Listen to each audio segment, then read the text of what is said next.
This is the Lone Crater YouTube. We hope this video helps. You begin by securing your data and safety net, backup files to external storage, and create Windows 10 recovery media on a USB so you can restore if needed. Once done, confirm you have any license keys and a system image or restore point. These are your fallback options.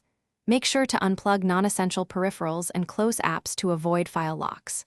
Now, move to Settings to start the uninstall process, or prepare the target drive for a clean removal. You should remove apps and user accounts before deleting Windows to prevent orphan profiles and license issues.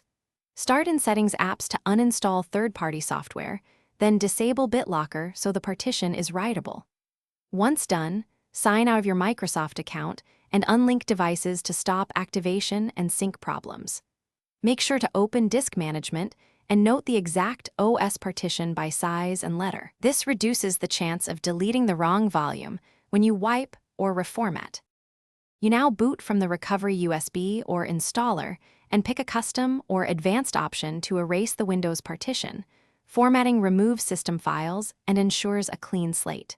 Once formatted, install your replacement OS or leave the space unallocated for later. Make sure to set the correct boot order in BIOS so the machine starts from the new drive. If the system fails to start, use the recovery media to repair boot records.